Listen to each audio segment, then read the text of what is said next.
Nosaltres anem a votar en contra d'esta proposta per diferents motius. En primer lloc, el que veiem és que és un pas més en desmuntar el que se coneix per l'estat de benestar, cosa que estem completament en desacord. Tenim un servei que considerem important, jo crec que això ningú ho dubta, bàsic, és un servei que correspon a la Generalitat, és un servei que tal com està prestant en aquest moment, perquè la Generalitat no el presta, ens correspon a nosaltres prestar-lo, a més som els titulars del centre, tal com diu l'informe, però a més estem prestant-lo en unes condicions tancades que ens marca la Generalitat, o sigui, allò que no fa qui ho hauria de fer, ens obliga a fer-ho nosaltres. Ens prohibeix, a més, cobrar quantitats addicionals per cobrir el cost del servei i, per tant, hem d'assumir el dèficit. Allò que li correspondria a la Generalitat ens ho traspassa a l'Ajuntament.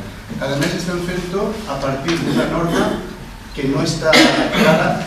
La norma sí que està clara perquè el decret està publicat, però no sabem al final com va quedar. Llavors, al final ens han traspassat a nosaltres l'obligació de regular via ordenança el que aquestes normes per a l'any que ve, però sembla que, a més, el mateix Ajuntament i els tècnics municipals no estan d'acord en conforme s'ha regulat des de la Generalitat.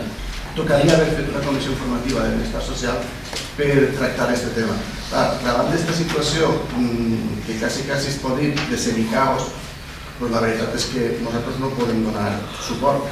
No podem donar suport sabent que el que nosaltres diguem es va quedar ahí i ens sap mal perquè al final la Generalitat aconseguirà el que pretén, que és a poc anar llevant-se obligacions, però això sí, la competència i el dret per a marcar les condicions evidentment no l'abandonen. No estem d'acord amb aquesta situació i votem en contra.